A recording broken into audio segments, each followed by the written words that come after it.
పిల్లలకి స్కూల్ పాఠశాల అయితే పేరెంట్స్కి స్కూల్ పేరెంట్స్శాల.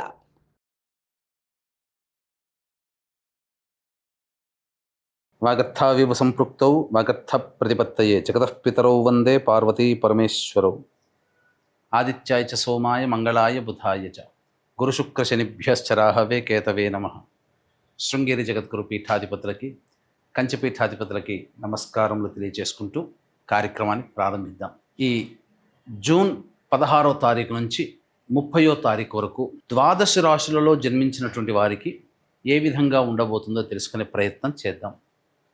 ముందుగా వీక్షించేటువంటి ప్రేక్షకులకి ఒక చిన్న మనవి. చాలామంది ఎంతో గొప్పగా ఆదరిస్తూ వస్తున్నారు ఈ యొక్క రాశుల ఫలితాలకు సంబంధించి. ప్రతి 15 రోజులకు ఒకసారి చేస్తూ ఉన్నాం. అయితే కొంతమంది ఈ చెప్పినటువంటి ఫలితాలు మాకు వ్యతిరేకంగా జరుగుతున్నాయి అనేటువంటి యొక్క అంశము, ఎందుకు మాకు జరుగుతున్నాయి అనేటువంటిది కూడా బాధను వ్యక్తం చేస్తున్నారు. అయితే గమనించినటువంటి అంశం ఏంటంటే చాలామంది కన్ఫ్యూజన్ అనేటువంటిది అవుతున్నారు అనేటువంటిది. అంటే వాళ్ళకి పుట్టినప్పుడు జన్మ నక్షత్రం ఒకటి ఉంటుంది, కానీ ఆ నక్షత్రాన్ని బట్టి రాశి ఉంటుంది.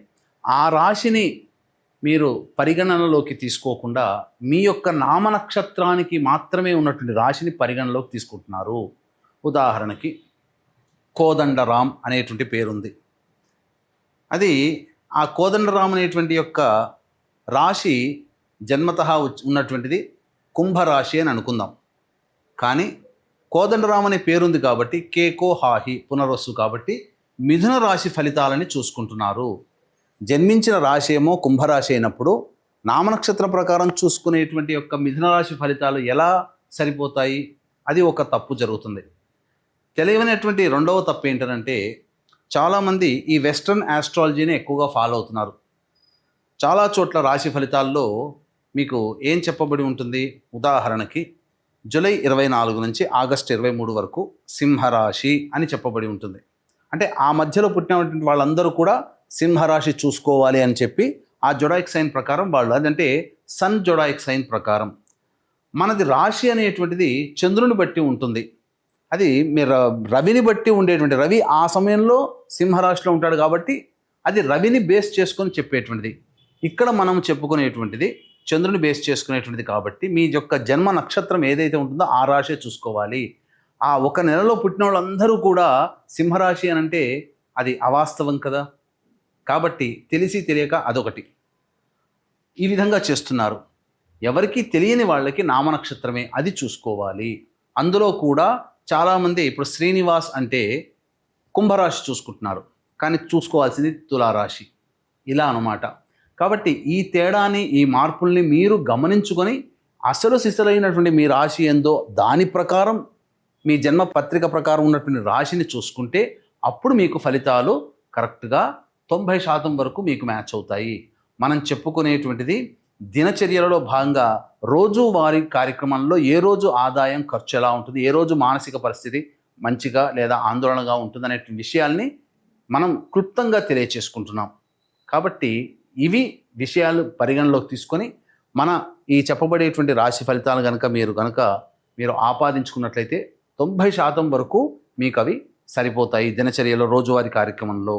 ఇక మనం వివరాల్లోకి వెళ్ళినట్లయితే 16వ తారీఖు నుంచి 30వ తారీఖు వరకు ఉన్నటువంటి గ్రహ సంచారం తెలుసుకుందాం.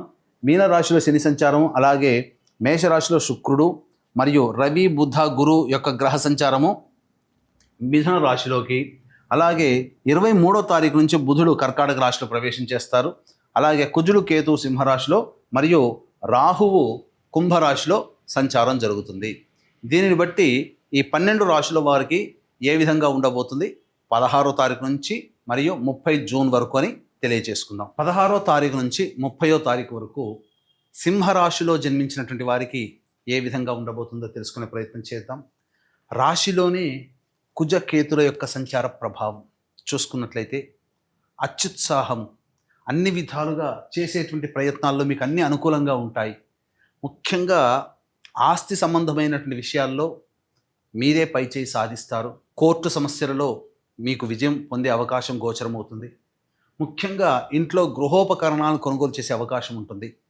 అన్ని విధాలుగా ఏదో ఒక నూతన ఉత్సాహం మీలో తొణికిసలాడుతుంది. ఈ ప్రభావము చేత తల బిరుసుతనం అనేది నెత్తికెక్కించుకున్నారా? ఈ సింహరాశిలో జన్మించినటువంటి వాళ్ళకి ఇప్పుడు బాగానే ఉంటుంది, కానీ గ్రహాలు ఎప్పుడూ ఒకలాగా ఉండవు కదా. ఇంకెప్పుడైనా సమస్యలు అనేటువంటివి వస్తాయి గ్రహాల సంచారం మారుతున్నప్పుడు. అప్పుడు మీరు ఫలితం అనుభవించాల్సి వస్తుంది. అతి ఆత్మవిశ్వాసం, నన్ను మించిన వాడు లేడు, నాకేం కాదులే అనుకునే ఆలోచనని విరమింపజేసుకొని ఎక్కడ తగ్గాలో మీరు ఆ విధంగా బిహేవ్ చేయండి. తప్పకుండా గ్రహం సంపూర్ణంగా శుభ ఫలితాన్ని ఇస్తుంది.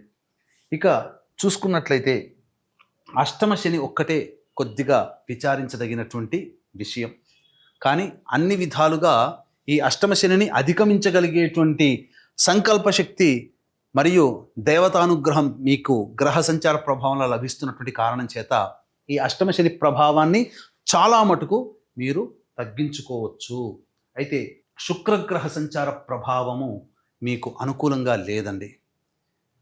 కాబట్టి న్యాయ సంబంధమైన విషయాల్లో కాస్త మనస్తాపం చెందుతారు. ఒక స్త్రీ వలన మీరు సమస్యలు ఎదుర్కొనే అవకాశం ఈ సింహరాశిలో జన్మించినటువంటి వారికి ఉంటుంది. కాబట్టి జాగ్రత్తలు పాటించండి. ముఖ్యంగా ఆ స్త్రీ భార్య, చెల్లి, అక్క, అత్తమ్మ, వదినమ్మ, నాయనమ్మ, పిన్నమ్మ, క్లాస్మేట్స్, కొలీగ్స్, హయ్యర్ అఫీషియల్స్ ఎవరైనా కావచ్చు. వారితో, ముఖ్యంగా స్త్రీలతో వాగ్వివాదాలు ఈ మాసాంతం వరకు పనికిరావు, గుర్తుపెట్టుకోండి. ఇక రవి, బుధ, గురు సంచార ప్రభావం మీకు మిథున రాశిలో సంచారం చేస్తున్నటువంటి కారణం చేత అద్భుతమయంగా మీకు గ్రహాలు అనుకూలంగా ఉండబోతున్నాయి. మంచి జరగబోతుంది. ప్రధానంగా నిరుద్యోగస్తులకి ఉద్యోగము లభించి తీరుతుంది. గట్టిగా ప్రయత్నం చేయండి.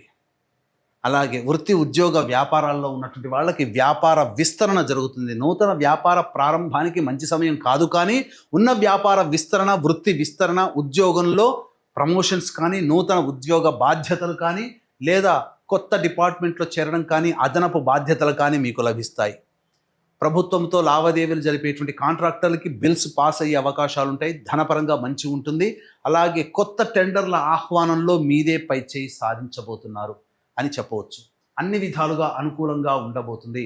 కానీ 23వ తారీఖు నుంచి మాత్రం జాగ్రత్తలు పాటించండి. కుటుంబ పరముగా సమస్యలు వస్తాయి. కుటుంబంతో వాగ్వివాదాలు పెరుగుతాయి. మాట ఇచ్చి నిలబెట్టుకోలేని పరిస్థితులు 23వ తారీఖు నుంచి గోచరమవుతాయి. కాబట్టి జాగ్రత్తలు పాటించండి. మాట ఇచ్చేటప్పుడు 23వ తారీఖు తర్వాత ఆ మాట మీకు ప్రాక్టికల్గా వస్తుందా అనే విషయాన్ని గమనించుకోండి.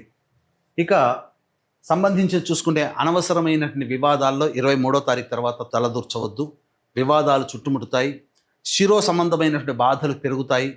అధిక ఒత్తిడి, అధిక ఆలోచన వల్ల కొంత ఇబ్బందికరంగా మారుతుంది. ముఖ్యంగా ఇన్వెస్ట్మెంట్స్ పరంగా 23వ తారీఖు తర్వాత అంత అనుకూలం కాదు. ఎవరికైనా డబ్బులు ఇచ్చిన 23వ తారీఖు తర్వాత మీకు తిరిగి రావనేటువంటి విషయాన్ని గమనించుకోవాలి. ఇక విద్యార్థులకి విదేశీయానం, విదేశీ విద్యకి సంబంధించి ప్రయత్నాలు సఫలీకృతమవుతాయి. కోరుకున్న విద్యా సంస్థల్లో మీకు గ్రహాలు అనుకూలంగా ఉండబోతున్నాయి. అలాగే వివాహ సంబంధమైనటువంటి విషయాల్లో ఉన్నటువంటి అబ్బాయిలకి, అమ్మాయిలకి చక్కటి సంబంధాలు కుదురుతాయని చెప్పవచ్చు. మరియు సంతానపరంగా ఎదురు చూసేటువంటి దంపతులకి మంచి సత్సంతానం కలుగుతుంది, లేదా ఒక శుభవార్త వింటారు. అన్ని విధాలుగా ఆనందదాయకంగా ఉంటుంది. ఈ సింహరాశిలో జన్మించినటువంటి మహిళలకి బాధ్యతలు పెరగడంతో పాటుగా కుటుంబ మర్యాదలు, గౌరవ మర్యాదలు కుటుంబంలోని వాళ్ళ ద్వారా మీరు పొందుతారు. అలాగే సంఘంలో కీర్తి ప్రతిష్టలు పెరుగుతాయి. మిమ్మల్ని అవమానపరిచిన చోటే మీరు కీర్తిని పొందడం అనేటువంటిది మీరు సాధించే విజయంగా చెప్పొచ్చు. ఆనందదాయకంగా ఉంటుంది. అయితే మోకాల నుంచి పాదాల వరకు ఆరోగ్యం పట్ల శ్రద్ధ వహించాల్సినటువంటి పరిస్థితి. ఇక రోజువారీ కార్యక్రమంలో 16 నుంచి 30 వరకు ఏ విధంగా ఉండబోతుందో తెలుసుకునే ముందు వీక్షించేటువంటి ప్రేక్షకులకి గమనిక. ఈ యొక్క జూన్ 21వ తారీఖు రోజున ఏకాదశి మరియు అశ్విని నక్షత్రం కలిసినటువంటి పుణ్యతిథి. ఈ రోజున మీ జాతకరీత్యా కలుగు విద్య, వివాహ, ఉద్యోగ, దాంపత్య, అనారోగ్య సమస్యల నివారణకి మరియు మేష, మిథున, కర్కాటక, సింహ, కన్య, వృశ్చిక, ధనస్సు, కుంభ, మీన రాశుల్లో జన్మించినటువంటి వారికి శనిదోష పరిహారార్థమై శనీశ్వర హోమము మరియు సర్వదోష నివారణ పూజలు, హోమాలు అనేటువంటివి జరిపించి మీకు శక్తిపాతము చేయబడినటువంటి శంకరుంగలి మాలని మీకు అందివ్వడం జరుగుతుంది. అవకాశం ఉన్న వాళ్ళు కార్యక్రమ తదనంతరం కాంటాక్ట్ చేసి పూర్తి వివరాలు తెలుసుకోవచ్చు. ఇక 16వ తారీఖు 17, 18 తారీఖుల్లో రాని బాకీలు వసూలవుతాయి. అన్ని విధాలుగా ఆనందదాయకంగా ఉంటుంది. ఖర్చులకు మించిన ఆదాయం లభిస్తుంది. విందులు వినోదాలు కుటుంబ సభ్యులు స్నేహితులతో గడుపుతారు. ఇతరులతో వచ్చినటువంటి పొరపచ్చాలు తొలగి ఆనందంగా జీవిస్తారని చెప్పవచ్చు. ఖర్చులకు మించిన ఆదాయం కూడా లభిస్తుంది. ధనానికి ఏ లోటు ఉండదు. 19, 20వ తారీఖుల్లో ఖర్చులు అధికంగా ఉంటాయి. ప్రశాంతత లేని జీవితము, అలాగే ఏదో ఒక భయం దోళన మిమ్మల్ని వెంటాడుతుంది. తద్వారా కొన్ని ఇబ్బందికర పరిస్థితులు ఉంటాయి. కాబట్టి జాగ్రత్తలు పాటించండి. డబ్బులు ఖర్చు తగ్గించుకోవడం చాలా మటుకు మంచిది. 21, 22వ తారీఖుల్లో సంతానం మూలకంగా విభేదాలు, ఖర్చులు, సమస్యలు పెరుగుతాయి. కావున జాగ్రత్తలు పాటించండి. మీ ఆరోగ్యం పట్ల కూడా శ్రద్ధ వహించండి. ఖర్చులు కూడా పెరుగుతాయని చెప్పవచ్చు. 23, 24, 25, 26 ఈ తేదీలలో వృత్తి ఉద్యోగ వ్యాపారాల్లో ఊహించని దానికంటే ఎక్కువగా లాభాన్ని పొందుతారు. ప్రోత్సాహకాలు పెరుగుతాయి. అన్ని విధాలుగా ఆనందదాయకంగా ఉంటుంది. ధనార్జన చాలా అధికంగా ఉంటుందని చెప్పవచ్చు. 27, 28, 29 తేదీలలో ఖర్చులు అధికంగా ఉంటాయి. మీరు తలచింది ఒకటైతే జరిగేది ఒకటిగా ఉంటుంది. శిరోబాధలు ఉంటాయి. ఆనందదాయకంగా ఉండదు. ఆటంకాలు ఉంటాయి. సరిగ్గా నిద్ర పట్టకపోవడం, అనవసరమైనటువంటి ప్రయాణాలు సూచన. 30వ తారీఖు రోజున మీరు పాత స్నేహితులను కలిసే అవకాశం ఉంటుంది. విందులు వినోదాల్లో పాల్గొంటారు. అలాగే పెండింగ్లో ఉన్నటువంటి పనులను పూర్తి చేసుకున్నామనేటువంటి ఒక సంతోషంతో ఎక్కువగా గడుపుతారని చెప్పొచ్చు. తర్వాత చెప్పొచ్చేది ఏంటంటే, ఈ యొక్క సింహరాశిలో జన్మించినటువంటి వాళ్ళకి సాధారణం కంటే ఎక్కువగా శుభ ఫలితాలు గోచరమవుతున్నాయి. అయితే సమస్యలు ఇప్పుడు చెప్పినటువంటి వాటికంటే ఇంకా అధికంగా ఉన్నాయని అంటే, దగ్గరలోని మంచి ఉపాసనా పరులైనటువంటి జ్యోతిష్యులను సంప్రదించి మీరు వారి సలహాలు సూచనలు పాటించండి. అలాగే సమస్యల నివారణ కోసం సుబ్రహ్మణ్య భుజంగ స్తోత్ర పారాయణం, కాలభైరవాష్టక పారాయణం ప్రతినిత్యము చేసుకుంటే చాలా మటుకు సమస్యలు శాంతిస్తాయని చెప్పవచ్చు. సర్వం శ్రీ ఉమామహేశ్వర పరబ్రహ్మార్పణమస్తు.